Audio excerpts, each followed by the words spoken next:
TV 24 news ವಾಹಿನಿಗೆ ಸ್ವಾಗತ. ನಮ್ಮ ಹಿಂದೂ ಧಾರ್ಮಿಕ ಸಂಪ್ರದಾಯದಲ್ಲಿ ಅನಾದಿ ಕಾಲದಿಂದಲೂ ಗೋ ಆರಾಧನೆ, ಪಾಲನೆ ಹಾಗೂ ಗೋಶಾಲೆ ನಿರ್ವಹಣೆಗೆ ಮಹತ್ವ ಹಾಗೂ ಐತಿಹಾಸಿಕ ಹಿನ್ನೆಲೆ ಇದೆ. ರಾಮಾಯಣ ಕಾಲದಿಂದ ಹಿಡಿದು ವಿಜಯನಗರ ಸಾಮ್ರಾಜ್ಯದ ಮೂಲಕ ಪ್ರಸ್ತುತ ಕೂಡ ನಮ್ಮ ಹಿಂದೂ ಧಾರ್ಮಿಕ ಸಂಪ್ರದಾಯದಲ್ಲಿ ಗೋವುಗಳ ಪೂಜೆ, ಗೋವುಗಳ ಪಾಲನೆ ಹಾಗೂ ಗೋಶಾಲೆಗಳ ಮೂಲಕ ಹಲವಾರು ಸಂಘ ಸಂಸ್ಥೆಗಳು, ಮಠಮಾನ್ಯಗಳು, ವ್ಯಕ್ತಿಗಳು ಒಳ್ಳೆಯ ಹೆಸರು ಮಾಡಿದ್ದಾರೆ. ಇಂತಹ ಗೋಶಾಲೆಗಳಲ್ಲಿ ಕಿತ್ತೂರು ಕರ್ನಾಟಕದ ಬೆಳಗಾವಿ ಜಿಲ್ಲೆಯಲ್ಲಿ ಅತ್ಯಂತ ಐತಿಹಾಸಿಕ ಹಿನ್ನೆಲೆ ಇರುವ ಗೋಶಾಲೆ ಇರುವುದು ಕರ್ನಾಟಕ ರಾಜ್ಯದ ಪವರ್ಫುಲ್ ರಾಜಕಾರಣಿ ಸತೀಶ್ ಜಾರಕಿಹೊಳಿ ಅವರ ಸ್ವಕ್ಷೇತ್ರ ಬೆಳಗಾವಿ ಜಿಲ್ಲೆಯ ಯಮಕನಮರಡಿ ವಿಧಾನಸಭಾ ಕ್ಷೇತ್ರದ ವ್ಯಾಪ್ತಿಯಲ್ಲಿ ಬರುವ ಶಿವಾಪುರ ಗ್ರಾಮದ ಹೊರವಲಯದಲ್ಲಿ ಇರುವ ಮುಪ್ಪಿನಕಾಡ ಸಿದ್ದೇಶ್ವರ ಮಠದಲ್ಲಿ ಇರುವ ಪ್ರಸ್ತುತ ಖ್ಯಾತ ಸಂಖ್ಯಾಶಾಸ್ತ್ರಜ್ಞ ಡಾ ಪ್ರಶಾಂತ್ ರಾವ್ ಐಹೊಳೆ ನೇತೃತ್ವದ ಐತಿಹಾಸಿಕ ಹಿನ್ನೆಲೆ ಇರುವ ತಥಾಸ್ತು ಗೋಶಾಲೆಯೂ ಕೂಡ ಒಂದು. ಯಾಕಂದ್ರೆ ಈ ಗೋಶಾಲೆ ನಿರ್ವಹಣೆಯ ಜವಾಬ್ದಾರಿಯನ್ನ ಡಾ ಪ್ರಶಾಂತ್ ರಾವ್ ಅವರು ವಹಿಸಿಕೊಂಡ ಮೇಲೆ ಈ ಗೋಶಾಲೆಗೆ ಐತಿಹಾಸಿಕ ಹಿನ್ನೆಲೆಯ ಮಹತ್ವದ ಜೊತೆಗೆ ಆಧುನಿಕ ಅಭಿವೃದ್ಧಿಯ ಸ್ಪರ್ಶ ಕೊಟ್ಟು ತನ್ನ ಸ್ವಂತ ಖರ್ಚಲ್ಲಿ ಅಭಿವೃದ್ಧಿಪಡಿಸಿ ಪ್ರಸರಿಸಿದ್ದಕ್ಕೆ ಪ್ರಸ್ತುತ 100ಕ್ಕೂ ಹೆಚ್ಚು ಆಕಳುಗಳು, 30ಕ್ಕೂ ಹೆಚ್ಚು ಕರುಗಳು ಇದ್ದು ಇವುಗಳ ಪಾಲನೆಗೆ ಯಾವುದೇ ರೀತಿಯ ತೊಂದರೆಯಾಗದಂತೆ ಈಗಾಗಲೇ ಡಾ ಪ್ರಶಾಂತ್ ರಾವ್ ಅವರು 20 ಲಕ್ಷಕ್ಕೂ ಹೆಚ್ಚು ಮೊತ್ತವನ್ನ ಇವುಗಳ ನಿರ್ವಹಣೆಗೆ ಖರ್ಚು ಮಾಡಿ ಕುಡಿಯುವ ನೀರು, ಆಕಳುಗಳ ವಿಶ್ರಾಂತಿ ಸ್ಥಳ ಮತ್ತು ದಿನನಿತ್ಯದ ಮೇವು ಹಾಗೂ ಆಹಾರ ಹೊಂದಿರಿಸುವಿಕೆ ಹೀಗೆ ಔಷಧೋಪಚಾರ ಪಾಲನೆ ಮಾಡುವ ಸೇವಕರಿಗೆ ವಿಶ್ರಾಂತಿ ಗೃಹಗಳ ನಿರ್ವಹಣೆಗೆ ವಿನಿಯೋಗ ಮಾಡಿದ್ದಾರೆ. ಇನ್ನು ಈ ಸ್ಥಳ ತುಂಬಾ ಐತಿಹಾಸಿಕವಾಗಿ ಹಿನ್ನೆಲೆಯ ಮಹತ್ವ ಪಡೆದುಕೊಂಡಿದ್ದು ಪ್ರಸ್ತುತ ಇರುವ ಪೂಜ್ಯ ಮುಪ್ಪಿನಕಾಡ ಸಿದ್ದೇಶ್ವರ ಸ್ವಾಮೀಜಿ ಮಾರ್ಗದರ್ಶನವೂ ಕೂಡ ಈ ಮಠ ಹಾಗೂ ಗೋಶಾಲೆಗೆ ಇದ್ದು ದಿನನಿತ್ಯ ಇಲ್ಲಿಗೆ ಬರುವ ಭಕ್ತಾದಿಗಳ ಸಂಖ್ಯೆ ಜಾಸ್ತಿ ಆಗ್ತಾ ಇದೆ. ಇದರ ಜೊತೆಗೆ ಈ ಆಕಳುಗಳ ಸಗಣಿ ಹಾಗೂ ವಿವಿಧ ಧಾನ್ಯಗಳನ್ನ ಸಮ್ಮಿಶ್ರ ಮಾಡಿ ಶಾಸ್ತ್ರೋಕ್ತವಾಗಿ ತಯಾರು ಮಾಡಿ ಆರಾಧನಾ ಪದಾರ್ಥಗಳನ್ನ ತೆಗೆದುಕೊಂಡು ಹೋಗಲು ದಿನನಿತ್ಯ ಭಕ್ತಾದಿಗಳು ಆಗಮಿಸುತ್ತಾರೆ. ಇದರ ಜೊತೆಗೆ ಜೀವನದಲ್ಲಿ ಜಿಗುಪ್ಸೆಯಾಗಿ ನೆಮ್ಮದಿಯನ್ನ ಹರಿಸಿ ಈ ಸ್ಥಳಕ್ಕೆ ಬಂದು ಇಲ್ಲಿ ಇದ್ದು ಔಷಧೋಪಚಾರಿ ಹಾಗೂ ಸೇವೆಯನ್ನ ಮಾಡಿದ್ರೆ ಮತ್ತೆ ಪುನಶ್ಚೇತನವಾಗಿರುವ ಉದಾಹರಣೆ ತುಂಬಾ ಇದೆ ಎನ್ನುತ್ತಾರೆ ಇಲ್ಲಿನ ಸೇವಕರು. ಇಷ್ಟೆಲ್ಲ ಐತಿಹಾಸಿಕ ಹಿನ್ನೆಲೆ ಹಾಗೂ ಮಹತ್ವ ಇದ್ರೂ ಕೂಡ ಇಂತಹ ಪವಿತ್ರ ಸ್ಥಳದಲ್ಲಿ ಇರುವ ಗೋಶಾಲೆಯ ಅಭಿವೃದ್ಧಿಗೆ ಇನ್ನೂ ಹೆಚ್ಚಿನ ಆರ್ಥಿಕ ಸಹಾಯ ಸೇರಿ ವಿವಿಧ ರೀತಿಯ ಸಹಾಯಗಳು ಬೇಕಾಗಿದೆ. ಆಕಳುಗಳ ವಿಶ್ರಾಂತಿ ಸ್ಥಳ ಅಗಲೀಕರಣ, ಬೇಸಿಗೆ ಕಾಲದಲ್ಲಿ ಮೇವಿನ ಕೊರತೆ ನೀಗಿಸುವುದು, ಸೇವಕರ ವಿಶ್ರಾಂತಿ ಕೊಠಡಿ ನಿರ್ಮಾಣ ಹಾಗೂ ಇಲ್ಲಿಗೆ ಬರುವ ಭಕ್ತಾದಿಗಳಿಗೆ ದಾಸೋಹ ವ್ಯವಸ್ಥೆ ಮಾಡುವುದು, ನೀರಿನ ಸಂಪನ್ಮೂಲಗಳ ಸ್ಥಾಪನೆ ಹೀಗೆ 10 ಹಲವು ಯೋಜನೆಗಳು ತುಂಬಾ ಅವಶ್ಯಕತೆ ಇದೆ. ಆದ್ದರಿಂದ ನಮ್ಮ ನ್ಯೂಸ್ ಸಮೂಹದ ರಾಜ್ಯ ಉಪಸಂಪಾದಕ ಬಸವರಾಜ ಈ ಪವಿತ್ರ ಸ್ಥಳದ ತಥಾಸ್ತು ಗೋಶಾಲೆಗೆ ಭೇಟಿ ಕೊಟ್ಟು ನಿರ್ವಹಣೆಯ ಜವಾಬ್ದಾರಿ ಹೊತ್ತಿರುವ ಖ್ಯಾತ ಸಂಖ್ಯಾಶಾಸ್ತ್ರಜ್ಞ ಡಾ ಪ್ರಶಾಂತ್ ರಾವ್ ಐಹೊಳೆ ಹಾಗೂ ಇಲ್ಲಿರುವ ಸೇವಕರ ಅಭಿಪ್ರಾಯ ಸಮಗ್ರವಾಗಿ ಮಾಡಿ ವರದಿ ತಯಾರಿಸಿ ಬೆಳಕು ಚೆಲ್ಲುವ ಕೆಲಸ ಮಾಡಿದ್ದಾರೆ. ಹಲೋ, ಹಾಯ್, ನಮಸ್ಕಾರ. ನಾನು ಬಸವರಾಜ್ ಮಾತಾಡ್ತಾ ಇದ್ದೀನಿ, ಪತ್ರಕರ್ತರು. ಏನಪ್ಪಾ ಹಸುವಿನ ಕರುವನ್ನು ಇಟ್ಕೊಂಡಿದ್ದಾರೆ ಅಂತೀರಾ? ಹೌದು, ಒಂದ್ ರೀತಿ ಗೋ ಸೇವೆ ಮಾಡ್ಬೇಕು ಮತ್ತೆ ಗೋವುಗಳನ್ನ ಪಾಲನೆ ಮಾಡ್ಬೇಕು ಅಂತ ಹೇಳ್ಬಿಟ್ಟು ವೇದಗಳ ಕಾಲದಲ್ಲಿಂದನೂ ಸಹ ಸಾಕಷ್ಟು ಒಂದ್ ರೀತಿ ಗೋಗಳಿಗೆ ಅದರೇ ಆದ ಹೆಸರಿದೆ. ಗೋ ಸೇವೆ ಮಾಡೋರ್ಗೆ ಮತ್ತೆ ಗೋ ಪಾಲನೆ ಮಾಡೋರ್ಗೆ ಸಾಕಷ್ಟು ಪರಿಹಾರಗಳು ದೊರಕಿದಾವೆ. ಇಂತಹ ಸಂದರ್ಭದಲ್ಲಿ ಬೆಳಗಾವಿ ಜಿಲ್ಲೆಯಲ್ಲೂ ಸಹ ಗೋಶಾಲೆಗಳು ತುಂಬಾ ಇದಾವೆ. ಇವುಗಳಲ್ಲಿ ಅತ್ಯಂತ ಪ್ರಮುಖವಾಗಿರ್ತಕ್ಕಂಥದ್ದು ಕರ್ನಾಟಕ ರಾಜ್ಯದಲ್ಲಿ ಒಂದ್ ರೀತಿ ಪವರ್ಫುಲ್ ಪೊಲಿಟಿಷಿಯನ್ ಯಾರಪ್ಪ ಅಂದ್ರೆ ಸತೀಶ್ ಜಾರಕಿಹೊಳಿ ಸಾಹೇಬರು. ಅವರ ಒಂದು ಕ್ಷೇತ್ರದಲ್ಲಿರ್ತಕ್ಕಂಥ ಯಮಕನಮರಡಿ ಕ್ಷೇತ್ರದ ಒಂದ್ ರೀತಿ ಸುತ್ತಗಟ್ಟಿ ಗ್ರಾಮದ ಶಿವಾಪುರ್ ಸರಹದ್ದಿನಲ್ಲಿರ್ತಕ್ಕಂಥ ಒಂದ್ ರೀತಿ ಗೋಶಾಲೆ, ತಥಾಸ್ತು ಗೋಶಾಲೆ. ಇಲ್ಲಿ ಏನಪ್ಪಾ ಅಂದ್ರೆ ನಿಜವಾಗೂ ವಾಸ್ತವಕ್ಕೆ ಗೋಶಾಲೆ ಯಾವ ರೀತಿ ಇದೆಯಪ್ಪ ಅಂತಂದ್ರೆ ಆ ರೀತಿ ಇದೆ. ಕಾರಣ ಏನಪ್ಪಾ ಅಂದ್ರೆ ಹಲವಾರು ನೋಡಿ ಗೋಶಾಲೆಗಳು ಇರ್ತವೆ, ಆದ್ರೆ ಇಲ್ಲಿ ನಿಜವಾಗೂ ಗೋಶಾಲೆಗಳು ಸುಮಾರು ಒಂದು 20 ಎಕರೆ ಜಮೀನಲ್ಲಿ ಒಂದ್ ರೀತಿ ಕಾಡುಗಳಲ್ಲಿ ದಿನ ಮೇಯ್ಕೊಂಡು ಬಂದು ಇಲ್ಲಿ ಇರ್ತವೆ. ಇದ್ರ ಜೊತೆಗೆ ಸಾಕಷ್ಟು ಈ ಪ್ಲೇಸ್ ಯಾವ ರೀತಿ ಇದೆಯಪ್ಪ ಅಂತಂದ್ರೆ ಒಂದ್ ರೀತಿ ದೈವ ಸ್ಥಳ ಅಂತಾನೆ ಹೇಳ್ಬೋದು.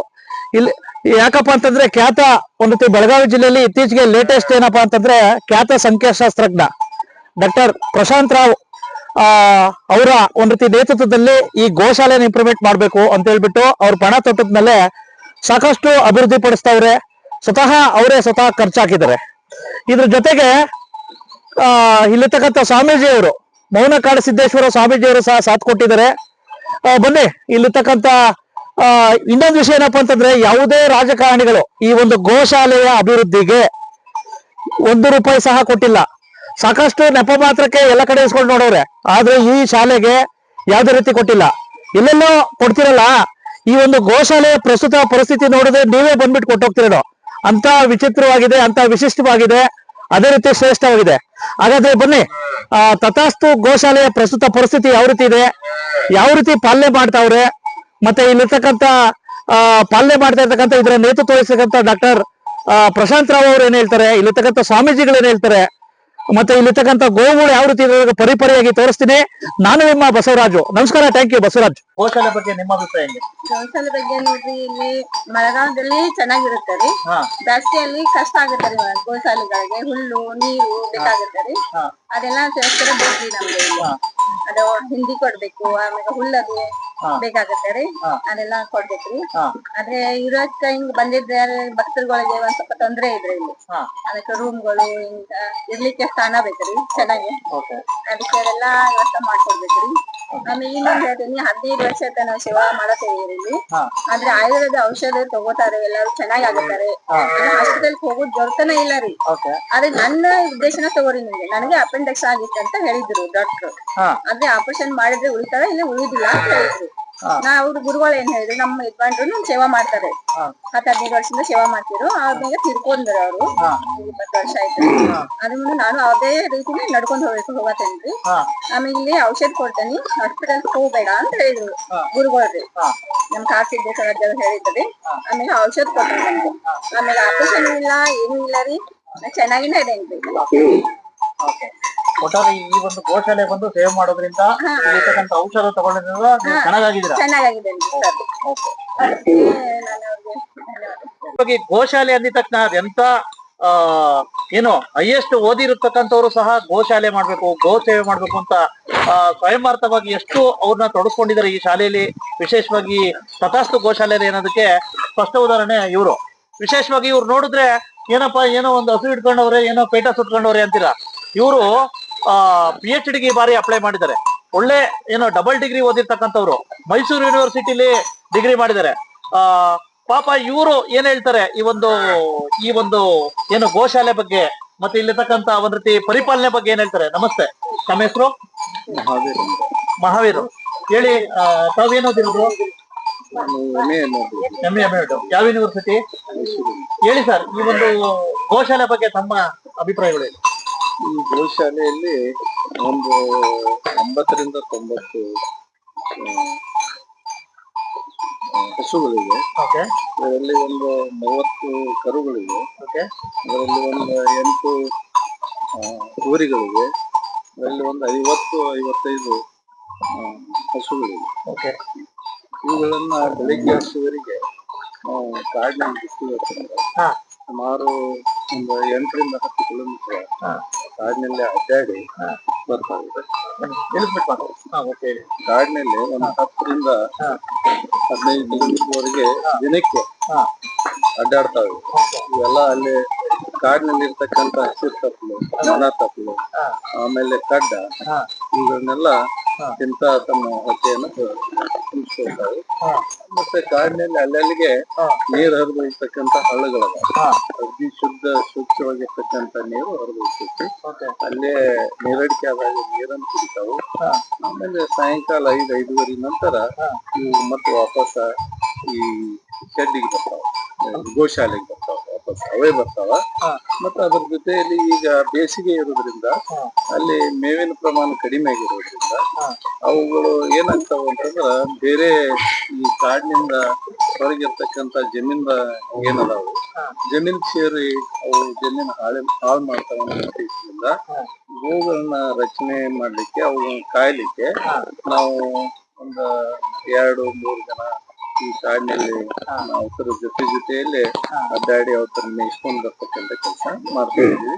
ಮತ್ ಸಾಯಂಕಾಲ ಬಂದ ನಂತರ ಅವಕ್ಕೆ ಒಂದಿಷ್ಟು ಮೇವನ್ನು ಕಟ್ ಮಾಡಿ, ಮತ್ತ ಅವರು ದಾನಿಗಳು ಕೊಟ್ಟಿರ್ತಕ್ಕಂಥ ಒಂದಿಷ್ಟು ಗೆಣಸ ಅದು ಇದು ಇಂಥವುಗಳನ್ನ, ಮತ್ತೆ ಸೈಲೇಜ್ ಅಂತ ಹೇಳಿ ಬರ್ತೈತಿ, ಹಿಂಡಿ ಅಂತ ಬರ್ತೈತಿ, ಇಂಥವುಗಳನ್ನೆಲ್ಲ ಸಾಯಂಕಾಲ ಅವುಗಳ ಫೀಡಿಂಗ್ ಕೊಡ್ತೀವಿ. ಅವು ತಿಂದು ಮತ್ತೆ ಮಲ್ಕೊಂಡ್ ಬರ್ತಾವು, ಕುಂದಿರ್ತಾವು. ಆಮೇಲೆ ಮತ್ತೆ ಬೆಳಿಗ್ಗೆ 10-10:30 ನಾವು ಹೊರಗೆ ಬಿಡ್ತೀವಿ ಅಂದ್ರ ಸಾಯಂಕಾಲ 5-5:30 ನಾವು ಮತ್ತೆ ಅವುಗಳನ್ನ ಶೆಡ್ ನಲ್ಲಿ ಹಾಕ್ತಿವಿ. ಮತ್ತೆ ಅವಕ್ಕೆ ಕುಡ್ಲಿಕ್ಕೆ ನೀರಿನ ವ್ಯವಸ್ಥೆ ಇದೆ. ನೀರಿನ ವ್ಯವಸ್ಥೆ ಇದೆ. ಆ ಒಂದು ಹೌದ್ ಏನೈತಿ, ನೀರು ಕುಡಿಯುವಂತ ಹೌದನ್ನ ಪ್ರತಿ ದಿವಸ ಬೆಳಿಗ್ಗೆ ಸಾಯಂಕಾಲ ನಾವು ತುಂಬ್ತೀವಿ. ಮತ್ತೆ ಈ ಬೇಸಿಗೆ ಇರೋದ್ರಿಂದ ಸ್ವಲ್ಪ ಪ್ರಮಾಣ ಕಡಿಮೆ ಆಗಿ ಅವು ಒಂದ್ ಸ್ವಲ್ಪ ಸೊರಗ್ತಾ ಇದೆ. ಮತ್ತ ಬೇಸಿಗೆಯಲ್ಲಿ ಬಹಳಷ್ಟು ಅಡ್ಡಾಡ್ತಾವಲ್ಲ, 8 ರಿಂದ 10, ಅದ್ರ ಎನರ್ಜಿನೂ ವೇಸ್ಟ್ ಆಗ್ತೈತಿ. ಆ ಎನರ್ಜಿ ವೇಸ್ಟ್ ಆದ್ರೂ ಕೂಡ ಅವಕ್ಕ ತಿನ್ಲಿಕ್ಕೆ ಏನು ಸಿಗಂಗಿಲ್ಲ. ಹಿಂಗಾಗಿ ಸೊರಿಗದಂಗ ಏನ್ ಸಮಸ್ಯೆ ಅಂತಂದ್ರ ಇಲ್ಲಿ ಶೆಡ್ ಬೇಕು. ಒಂದು ಬೇಸಿಗೆಯಲ್ಲಿ ಅವುಗಳನ್ನ ಅಗದಿ ಗಾಳಿ ಆಡುವ ರೀತಿಯಲ್ಲಿ ಅದಕ್ಕೊಂದು ಶೆಡ್ ನಿರ್ಮಾಣ, ದೊಡ್ಡ ಪ್ರಮಾಣ ಅವುಗಳನ್ನ ತೊಳೆಯುವಂತ ವ್ಯವಸ್ಥೆ ಆಗ್ಬೇಕು. ಆಮೇಲೆ ಅವುಗಳಿಗೆ ಇಲ್ಲಿ ಚಿಕಿತ್ಸೆಗಾಗಿ ನಾವು ಡಾಕ್ಟರ್ನ ಅವರು ಕರಿತೀವಿ. ಕರುಗಳನ್ನ ಹಾಕಿರ್ತಾವು, ಮಾಸ್ಕ್ ಬಿದ್ದಿರಂಗಿಲ್ಲ ಅಂತ ಸಂದರ್ಭದಲ್ಲಿ ಇದನ್ನ ಮಾಡಿರ್ತೀವಿ. ಇಲ್ಲಿ ನಾವು ಅಂತ ಚಿಕಿತ್ಸೆನೂ ಕೂಡ ಕರೆದ ಅವ್ರು ಬಂದಾಗ ನಾವು ಚಿಕಿತ್ಸೆ ಮಾಡ್ಬೇಕಾಗ್ತದೆ. ಆ ರೀತಿ ವೈದ್ಯಕೀಯ ಚಿಕಿತ್ಸೆ ಆಗ್ಲಿ, ಅವುಗಳಿಗೆ ಮೇವಿನ ಕೊರತೆನೂ ಕೂಡ ಇದೆ. ಈ ಸಂದರ್ಭದಲ್ಲಿ ಮೇವಿನ ಕೊರತೆ ಇದೆ. ಅವುಗಳಿಗೆ ವಾಸ ಮಾಡ್ಲಿಕ್ಕೆ, ಅವುಗಳನ್ನ ಕಟ್ಲಿಕ್ಕೆ, ಅವುಗಳನ್ನ ವ್ಯವಸ್ಥೆ ಮಾಡ್ಲಿಕ್ಕೆ ಸರಿಯಾದ ಶೆಡ್ ಇಲ್ಲ. ಅವುಗಳನ್ನ ಶೆಡ್ ಆಗ್ತಕ್ಕಂತ ಕೆಲಸ ಮತ್ತೆ ಈ ನಮ್ಮ ಕಾಡಸಿದ್ದೇಶ್ವರ ಅಜ್ಜಾರ್ ಆಗ್ಲಿ, ಮತ್ತ ನಮ್ಮ ಪ್ರಶಾಂತರಾವ್ ಐಹೊಳೆ ಅವರಾಗ್ಲಿ, ಭಾರತ ರೈಲ್ವೆ ಪತ್ರಿಕೆ ಸಂಪಾದಕರಾಗಿರ್ತಕ್ಕಂತ ಇವರು ಇದಕ್ಕ ತಮ್ಮಲ್ಲಿ ಕೈಲಿಂದ ಆದಷ್ಟು ಪರಿಶ್ರಮ ಹಾಕಿ ತನು ಮನಧನದಿಂದ ಅವುಗಳನ್ನ ಸಂರಕ್ಷಣೆ ಮಾಡ್ತಕ್ಕಂತ ಕೆಲಸ ಇಲ್ಲಿ ಮಾಡ್ತಾ ಇದ್ದಾರೆ. ಮತ್ತೆ ಇಲ್ಲಿ ಬರ್ತಕ್ಕಂತ ಭಕ್ತರು ಕೂಡ ಅವುಗಳನ್ನ ಆಗಾಗ ಒಂದಿಷ್ಟು ಮೇಯಿಸೋದಾಗ್ಲಿ, ಇದನ್ನ ಮಾಡೋದಾಗ್ಲಿ, ಅವುಗಳ ವ್ಯವಸ್ಥೆ ಮಾಡೋದಾಗ್ಲಿ ಮಾಡ್ತಾ ಇದ್ವಿ. ದಾನಿಗಳಿಗೆ ಶೆಡ್ ನಿರ್ಮಾಣ ಮಾಡ್ಲಿಕ್ಕೆ ಅವರು ಧನ ಸಹಾಯ ಕೊಡಬೇಕು ನನ್ನ ಅಪೇಕ್ಷೆ ಇದೆ. ಅದ್ರ ಜೊತೆಯಲ್ಲಿ ಅವುಗಳಿಗೆ ಮೇವು ಕೊಡಬೇಕು.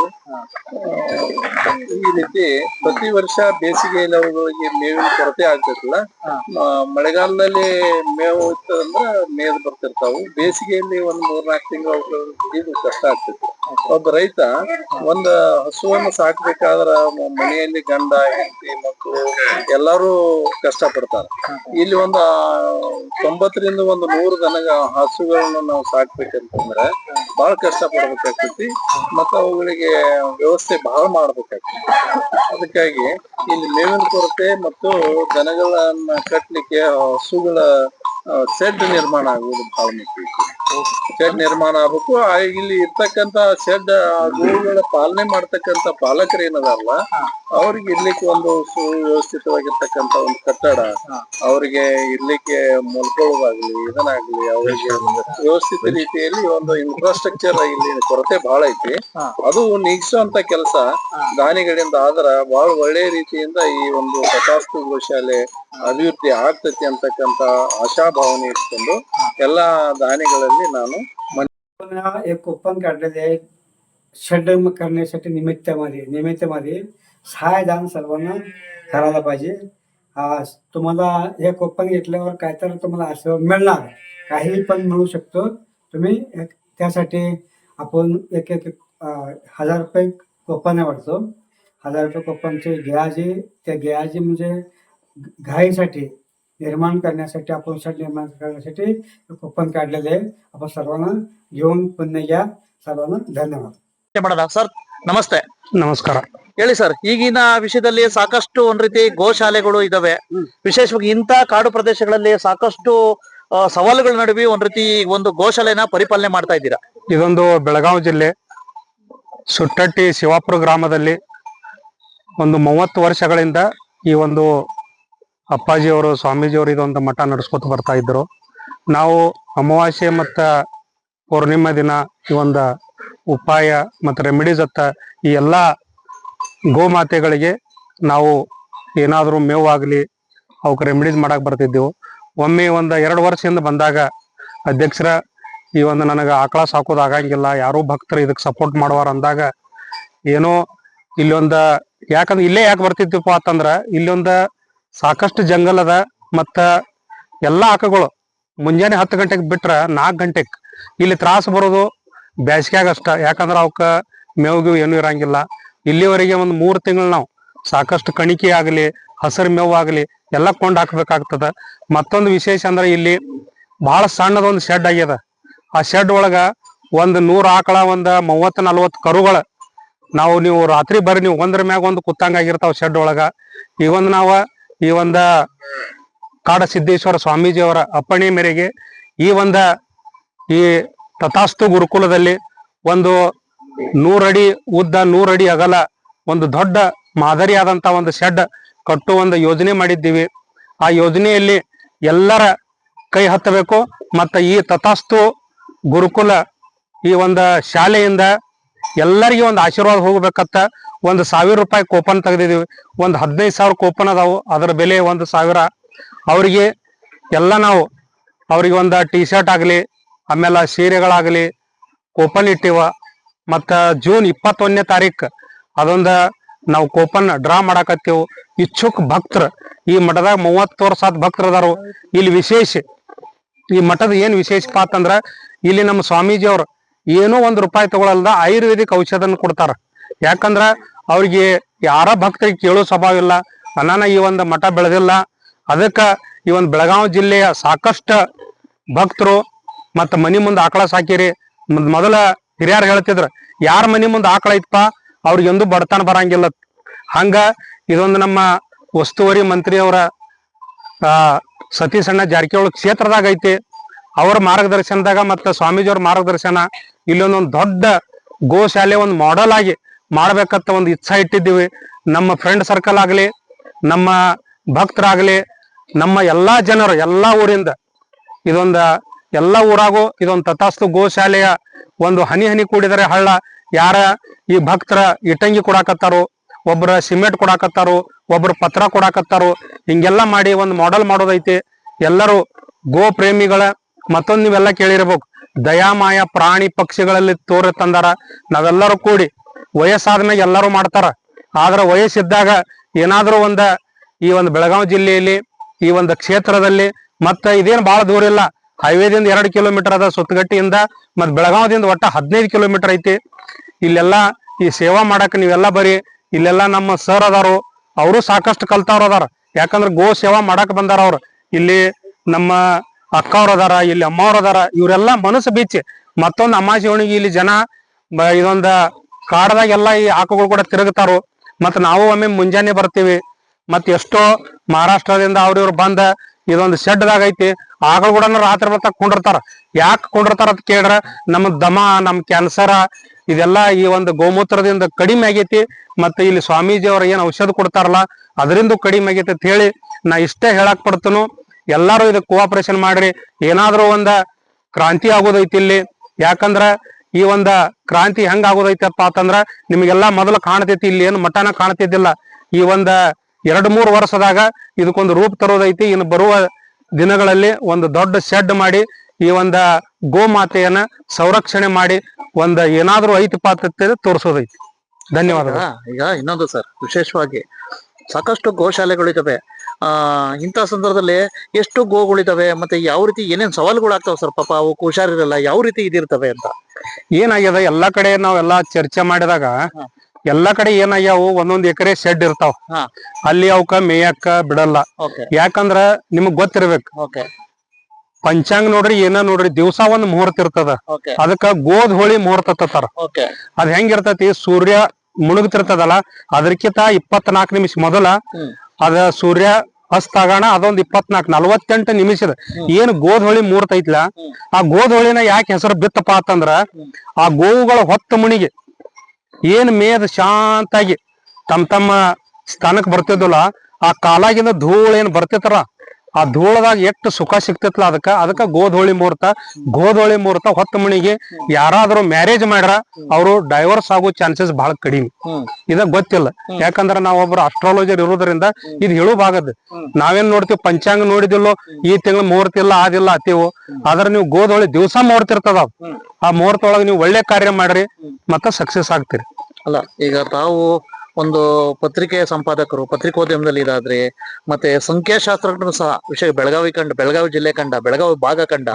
ಇಂಥ ಸಂದರ್ಭದಲ್ಲಿ ಗೋ ಪರಿಪಾಲನೆ ಅಂತಕ್ಕಂಥ ಪರಿಕಲ್ಪನೆ ಮೊದ್ಲಿಂದ ಇತ್ತ ನಿಮ್ಗೆ? ಮತ್ತೊಂದು ಸ್ಟಡಿ ಮಾಡಿದಾಗ ಒಂದು ಅಸ್ಟ್ರಾಲಜರ್ ಆಗಿ, ನ್ಯೂಮರಾಲಜಿಸ್ಟ್ ಆಗಿ, ಪಾಮಿಸ್ಟ್ರಿ ಆದ ವಿಚಾರವಾಗಿ ಏನಾಗ್ತದ, ಪವರ್ಫುಲ್ ರೆಮಿಡಿ ಇರೋದು ಹಾ. ಆ ಗೋ ಮಾತೆ ಒಳಗ ಇದೆ. ಓಕೆ ಯಾಕಂದ್ರ ನೀವ್ ಏನಾದ್ರು ಒಂದು ಕಟ್ಟಡ ಮನಿ ಕಟ್ಟೋ ಹೊತ್ನ್ಯಾಗ ಹಾ. ಅರ್ಧಟ ನಿಮ್ಮ ಆರ್ಥಿಕ ಸ್ಥಿತಿ ನಿತ್ತ ಹಾ. ಅದ್ ಮನಿ ಕಟ್ಟೋದಾಗಿರ್ಲ ಶೆಡ್ ಕಟ್ಟೋದಾಗಿರ್ಲ ಹಾ. ಏನಾದ್ರು ಕಟ್ಟಡ ಮಾಡೋದಾಗ್ಲಿಕ್ಕ ಹಾ. ಈ ಆಕಳ ಕಾಲಾಗಿಂದ ಹಾ. ಒಂದ್ ಸ್ವಲ್ಪ ಮಣ್ಣ ಹಾ. ನೀವ್ ಆ ಕಟ್ಟಡ ಕಟ್ಟೋ ಜಾಗದಾಗ ಒಗದ್ರ ಹಾ. 3 ತಿಂಗಳದಾಗ ನಿಮಗ್ ಏನ್ ಆಗ್ತೈತೋ ಅರ್ಥ ಆಗ್ತೈತಿ ಅದ್ ಕಟ್ಟಡ ಮುಗಿತದ. ಹಾ. ನಾವೆಲ್ಲ ಅನುಭವಿಸಿವಿ ಇದ್ರಾಗ. ಓಕೆ ಮತ್ತೊಂದು ನೀವ್ ಎಷ್ಟ್ ಗೋ ಸೇವಾ ಮಾಡ್ತಿರ್ಲ ಹಾ. ಅಟ್ಟ ನಿಮಗ್ ಒಂದು 108 ನಿಮ್ ಸಮಸ್ಯೆ ಇದ್ರ ಓಕೆ ನಾ ವಿಶ್ವಾಸದಿಂದ ಹೇಳ್ತಾನ ಮ್ಯಾಗಿನ 8 ಸಮಸ್ಯೆ ಆದ್ರೂ ಮುಗಿತಾವ. ಓಕೆ ಒಟ್ಟಾರೆ ನಿಮ್ಮ ಒಂದು ಕೆಲ್ಸಕ್ಕೆ ಒಳ್ಳೇದಾಗ್ಲಿ ಸರ್ ತಮ್ಗೆ. Okay thank you. Yes sir. ವಿಶೇಷವಾಗಿ ಒಂದ್ ರೀತಿ ಗೋಶಾಲೆ ನಡೆಸೋದಕ್ಕೆ ಸಾಕಷ್ಟು ಒಂದ್ ರೀತಿ ಕೆಲವು ಕಡೆ ಗೋಶಾಲೆಗಳಲ್ಲಿ ಬರೇ 10 ಹಸುಗಳಿರ್ತವೆ, ದೊಡ್ಡ ಪರಿಸರ ಇರುತ್ತೆ, ಅದಕ್ಕೆ ಆದ ಇದಿರುತ್ತೆ. ಆದ್ರೆ ಇಲ್ಲಿ 100ಕ್ಕೂ ಹೆಚ್ಚು ಹಸುಗಳಿದಾವೆ, ಒಂದು 30ಕ್ಕೂ ಹೆಚ್ಚು ಕರುಗಳಿದಾವೆ. ಇಂಥ ಸಂದರ್ಭದಲ್ಲಿ ನೋಡಿ ವಿಪರ್ಯಾಸ, ಅಲ್ಲಿದ್ದೊಂದು ಕಡ್ಲೆ ಇಲ್ಲ, ಕಡ್ಲೆ ಇದ್ದೊಂದು ಹಲ್ಲಿಲ್ಲ ಅನ್ನೋದಕ್ಕೆ ಈ ಗೋಶಾಲೆನೆ ಸಾಕ್ಷಿ. ನೋಡಿ ವಿಶೇಷವಾಗಿ ಇಷ್ಟೆಲ್ಲ ಇರೋದಕ್ಕೆ ಪಾಪ ಇವರು ಒಂದ್ ರೀತಿ ಬರೀ ಒಂದು ಸಣ್ಣ ಶೆಡ್ ಅಲ್ಲಿ ಇದೆ. ಹಾಗಾಗಿ ದಯವಿಟ್ಟು ತನುಮನ ಇರ್ತಕ್ಕಂತ ದೊಡ್ಡ ಮನ್ಸ್ ಇರ್ತಕ್ಕಂತ ದಾನಿಗಳು ದಯವಿಟ್ಟು ಇಂಥ ಗೋಶಾಲೆಗಳ ಅಭಿವೃದ್ಧಿ ಪಡಿಸೋದಕ್ಕೆ ಅಟ್ಲೀಸ್ಟ್ ಒಂದು ಶೆಡ್ ಕಟ್ಟೋದಕ್ಕಾಯ್ತು. ಮತ್ತೆ ರೈತರುಗಳು ಒಂದು ಅಟ್ಲೀಸ್ಟ್ 5% ಅಷ್ಟಾದ್ರು ಒಂದ್ ರೀತಿ ಹುಲ್ಲನ್ನ ಕೊಡ್ತಕ್ಕಂಥದ್ದು, ಮತ್ತೆ ಇದಕ್ಕೆ ಸಾಕಷ್ಟು ವಿವಿಧ ರೀತಿಯಲ್ಲಿ ಇದ್ ಮಾಡೋದಕ್ಕೆ ಸಾಕಷ್ಟು ಅನುದಾನ ಆಯ್ತು. ಮತ್ತೆ ಅಲ್ಲಿರ್ತಕ್ಕಂತ ಏನು ಧನ ಸಹಾಯ ಇರ್ಬೋದು, ಮತ್ತೆ ವಿವಿಧ ರೀತಿಯಲ್ಲಿ ಸಹಾಯ ಇರ್ಬೋದು ಮಾಡ್ಬೇಕು ಅಂತ ಹೇಳ್ಬಿಟ್ಟು ಈ ಒಂದು ತಥಾಸ್ತು ಗೋಶಾಲೆಯ ಪ್ರಸ್ತುತ ಪರಿಸ್ಥಿತಿ ಮತ್ತೆ ವೈಭವ ಮತ್ತೆ ವೈಶಿಷ್ಟ್ಯತೆಯ ವರದಿನ ಮುಗಿಸ್ತಾ ಇದ್ದೀನಿ. ನಮಸ್ಕಾರ, ಥ್ಯಾಂಕ್ ಯು.